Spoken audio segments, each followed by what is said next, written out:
And if she contacts me anyway, or asks me anyway, so you're a testing spirit.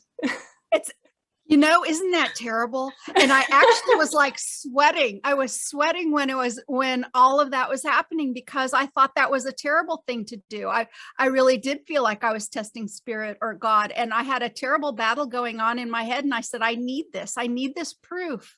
And it was just a lot of, hey, you're not doing what you're supposed to, you're not living your purpose.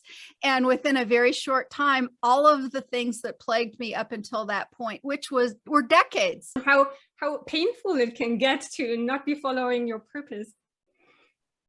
It's true. And many of us, including myself, I kind of thought I was already, right? I really didn't realize that I wasn't. I was doing some of what I loved, but it didn't involve enough of my true reason for being here. So what are typical issues that clients come to you on a personal basis, as well as, regarding to times as they are in the moment, if we can even separate that from each other?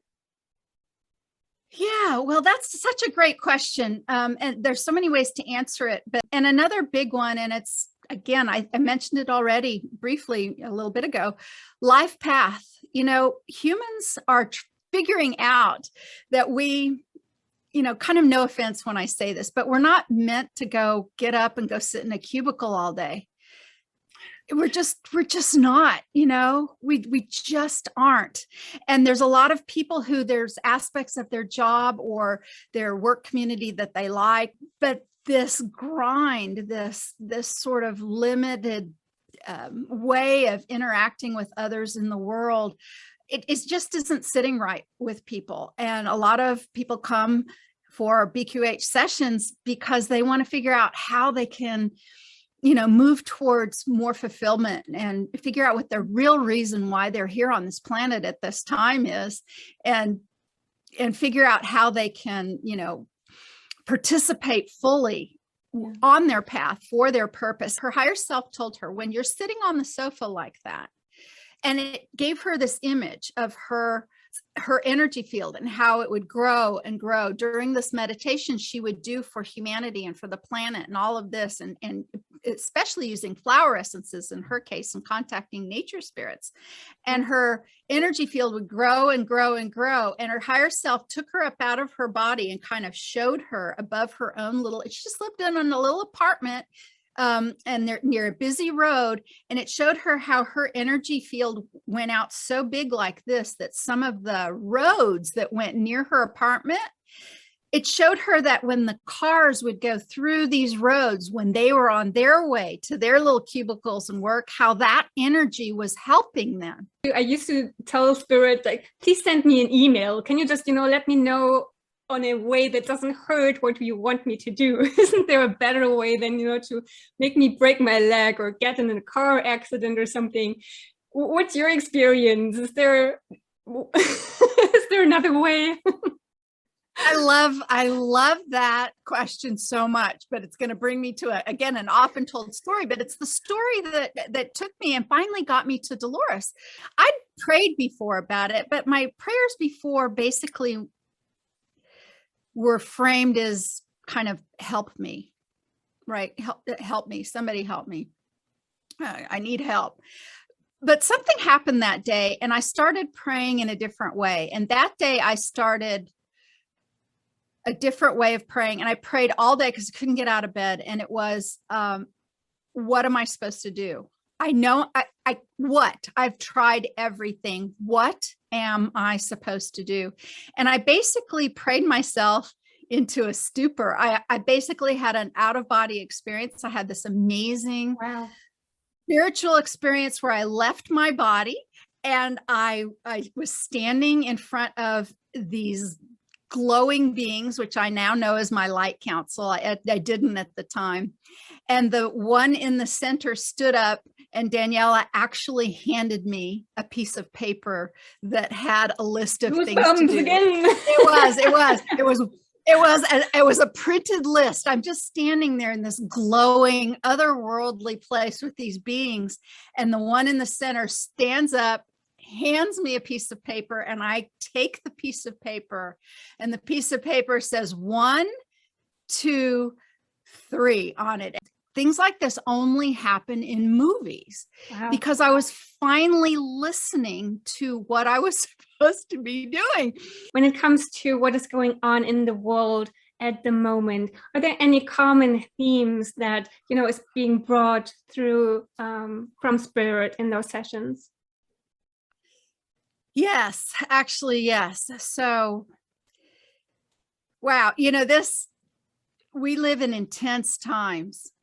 We really, really live in intense times. And for anyone out there who still has a thought that things are going to go back to normal, forget it. It's not happening. That's not going to happen at all. There's this thing that's happening now. Dolores Cannon called it, the new earth, the split of the worlds, and the worlds really are splitting right now. And we as humans can only understand this in the human way that we can understand it. I really believe we're on an evolutionary cusp. We are changing. Our energy bodies are changing. Our physical bodies are changing. The earth is changing. Everything is changing. And the higher level aspects of what's going on here is this is the time to figure out why you're here and who you are. And you've heard those words before, who you are. They're so big and they can be so vague. What does that even mean, right? Who you are and why you're here. But this is what I know.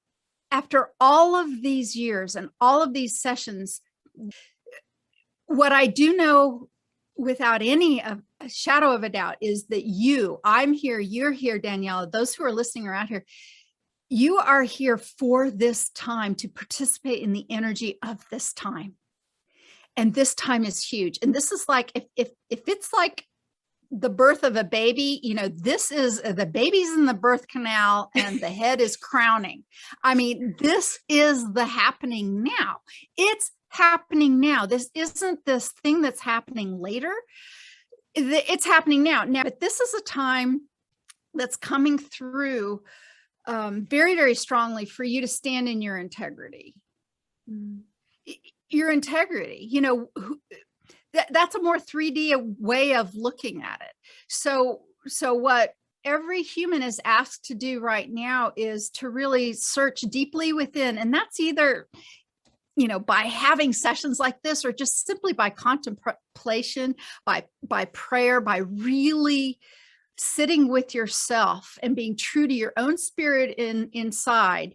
And that's you are making the decisions about the way you wish to live that ring true to you, not to anyone else. But we're being asked to be the authentic human right now. Bigger than that is this idea that when you immerse yourself in the idea of the limitless potential of consciousness, the absolute limitless potential of consciousness, you can step into these worlds. Just simple meditations, going outside, having deep conversations or sessions with people.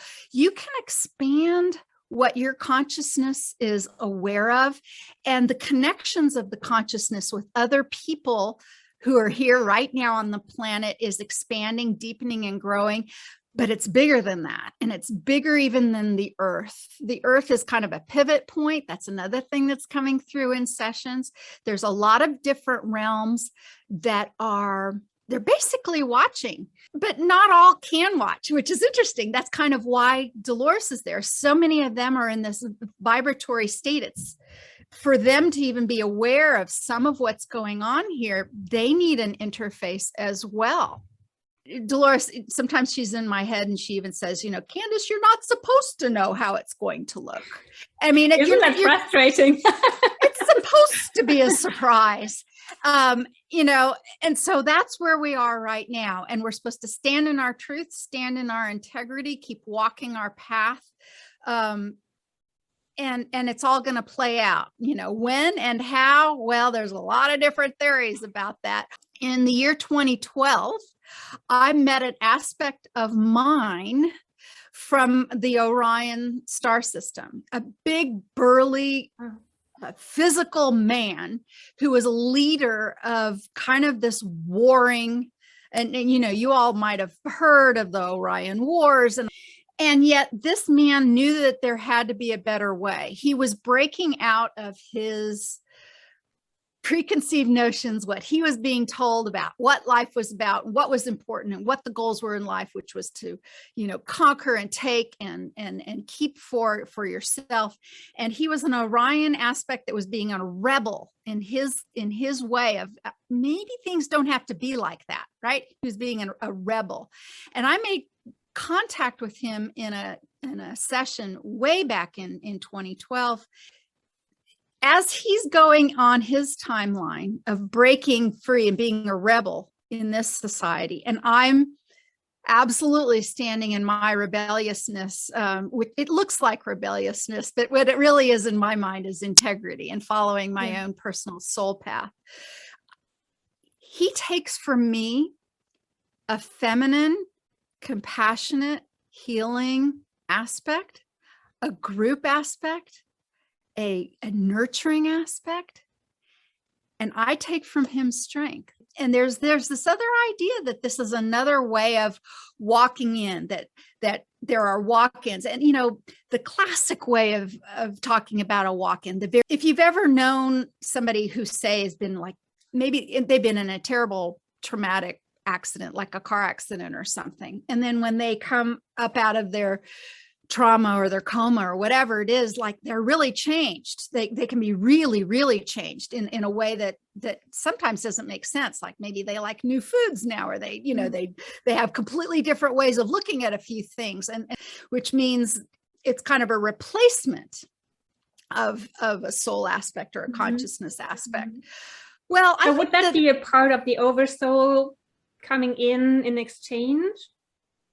You know, there's so many ways of looking at it. Yes, yes. But, you know, let's just say, you know, the humans' ways, we like putting things in boxes, right?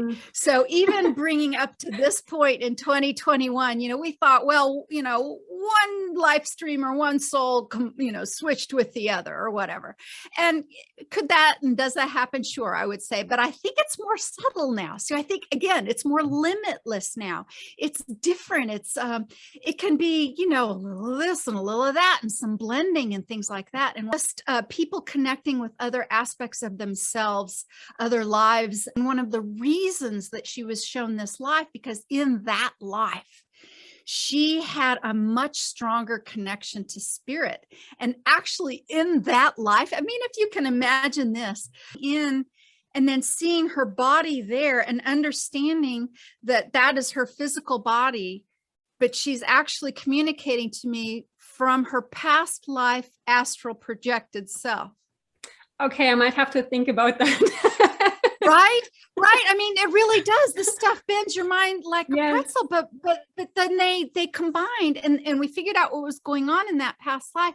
But the whole idea of why her higher self brought her this experience in this BQH session, of course, was not only to explain the root cause of her physical pain. It was absolutely this, this was a pattern that she's been repeating, but it also connected her up to the higher vibrational aspect of her past life, who was far more connected to nature and to spirit and able to step into and navigate the astral realms, which she is not doing in her current human aspect. I mean, life's great. It really can be great for most people out there when they figure out their passion, when they find out why they're here on the planet and what they're supposed to do, and they pursue that with integrity, and they remember who they are, where they came from, and they get on that path. Again, limitlessness. There is so much about human consciousness that is limitless, and you are being told, by programs, old programs that seem to be struggling and hopefully crumbling, that you're limited and that you must stay within the lines and within these boxes. And in my own personal opinion, we are here to say, no, thank you.